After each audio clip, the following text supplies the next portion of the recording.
Hope, despite everything, truly despite everything, must be the most revolutionary act there is. Our next speaker is Erik Uden from Die Linke. Give it up for Erik Uden. Thank you.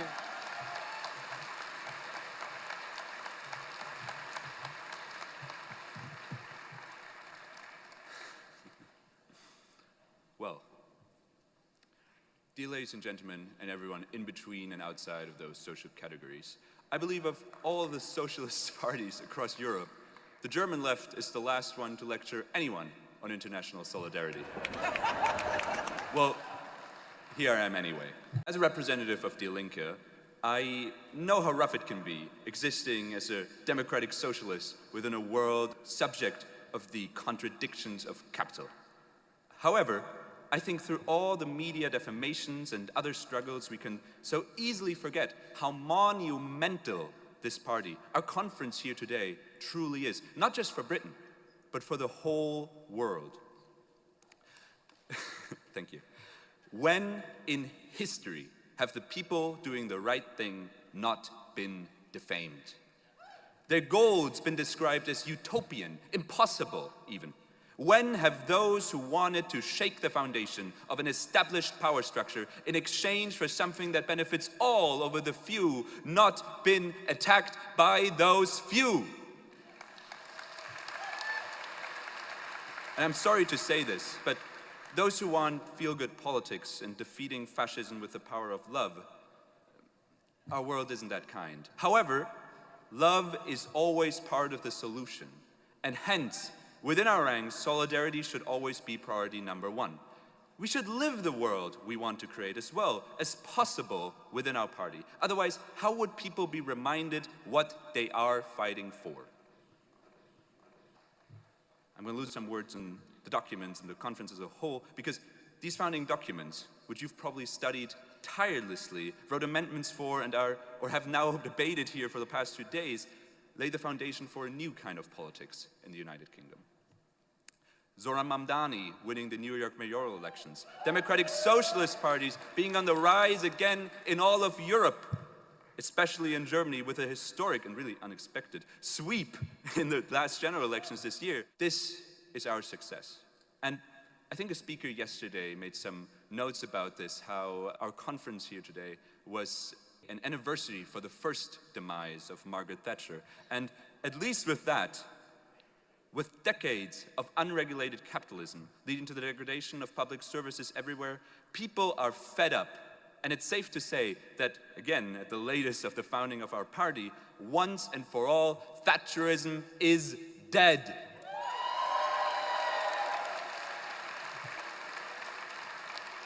And as controversial as this may sound, this isn't a reason to celebrate right away. Because as the strengthening of the far right has shown, the whole neoliberalism and the atomization it created, the hole it has left, is currently being flooded with reactionary fascist forces like Reform and their kin. It is our job to offer an alternative by daring to criticize the system responsible for the worsening of people's lives, instead of trying to once again find scapegoat after scapegoat. We recognize that people's lives are worsening due to the contradictions of capitalism, the economic division between the rich and poor increasing, less people being able to afford a place to live, more people becoming homeless, more hatred, racism, and transphobia as a tool to divide the working class. Something that has always been inherent to the capitalist system and always will be. The system is not broken, it is working as intended. We aren't just planning on managing a broken system or fighting against symptoms, but we will point out and criticize the root of our problems, the capitalist world and the faulty electoral system that upholds it.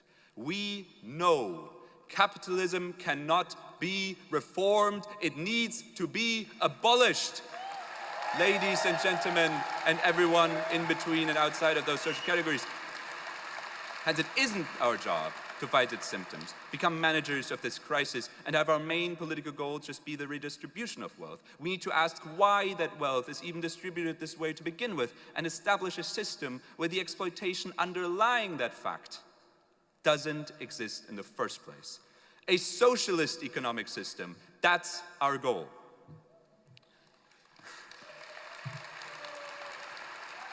I'm proud. I'm honestly proud to stand here today. Proud of every volunteer and member of your party. Because here, not Liverpool, but it was once deemed the core of imperialism and is now threatening the world to become the core of imperialism yet again with Blair's and Trump's plan to occupy and finish off Gaza. I am proud to have a party opposing all of that right here, right now. It is a success the working classes of this world should rally behind, not just the people of Great Britain. Because the people of Cuba would live much better if it wasn't for the global blockade. India would be rich if the United Kingdom never robbed it of approximately $45 trillion in wealth. And Kurdistan would be free. Kurdistan would be free and united as it will be again within our lifetime. Say it. Intifada, Zehildan, Palestina, Kurdistan. These countries don't need our pittance. They need our solidarity, and that means fighting the imperialist oppressor at home, not just rebuilding the chaos they have left behind and will leave behind over and over again. I envy you, you Westerners. You're very lucky. You are fighting the most important fight of all as you live in the belly of the beast. A quote by Che Guevara. The Bandung spirit will be flourishing, the global South emancipating itself, if it wasn't for our constant subjugation, be it through the sanctions, bribery, weapons exports, or occupation. Nay to all of that, nay to it now.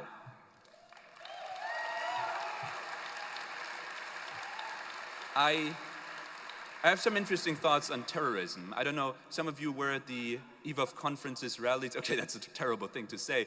But there was a lady, you know her well, Audrey White, and her first sentence was, I'm a terrorist. That's a fascinating thing to say because it's a word with no internationally recognized definition.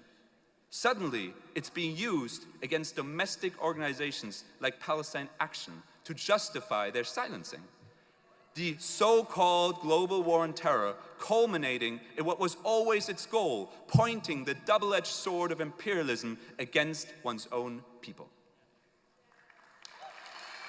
And while we're on the topic, and this is a big issue in Germany as well, Islamophobia. It was always a necessity as part of the manufacturing of consent of our war efforts. It's a tool. Hatred doesn't just come out of nowhere. It's always serving a capitalist purpose.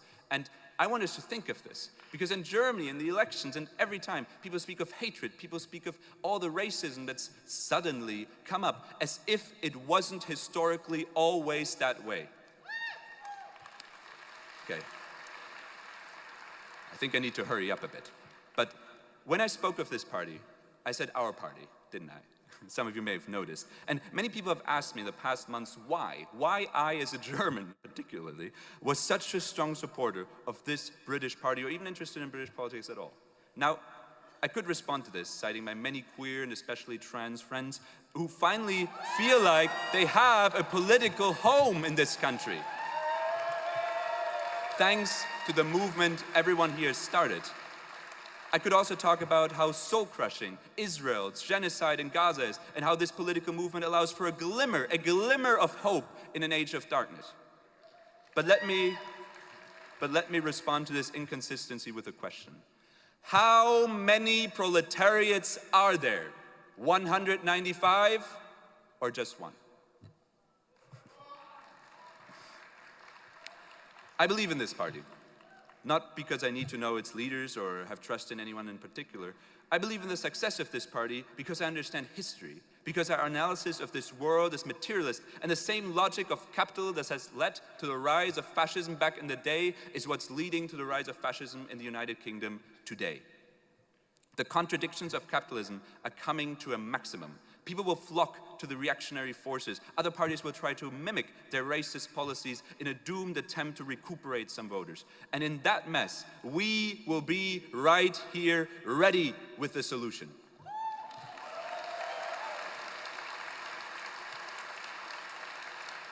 A glimmer of hope for the disenfranchised. That's what we are. We must never steer away from our goal of a socialist world.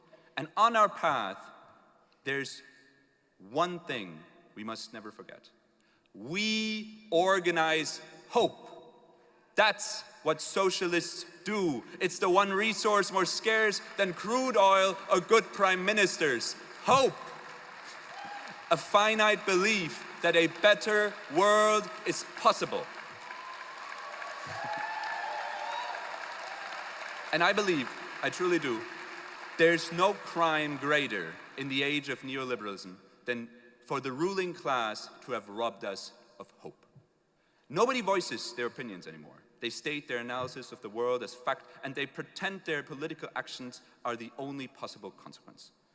They pretend our solutions are utopian, and by doing so, smother any social justice movement before it could even launch. When in reality, another world is possible. Otherwise, their propaganda would be unnecessary.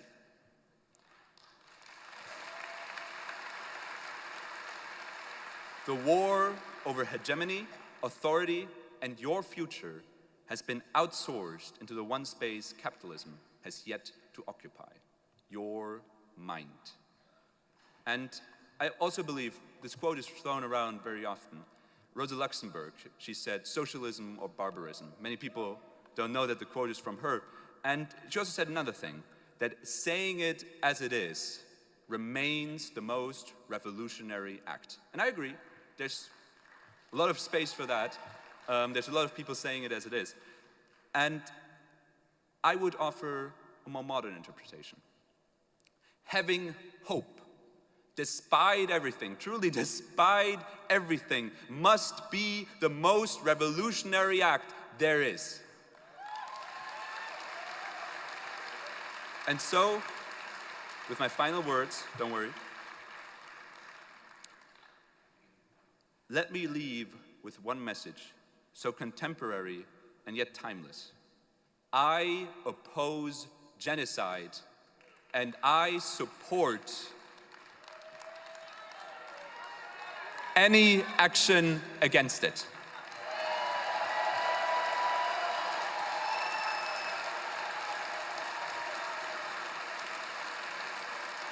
My name is Erik Uden, and we from the German left wish you the best of success to come. Also, we really hope that the youth wing, the students and youth organization get their recognition as soon as possible. Get it started. The youth is our future, because we can only abolish capitalism. It's the work of the youth to establish a socialist future. Thank you very much.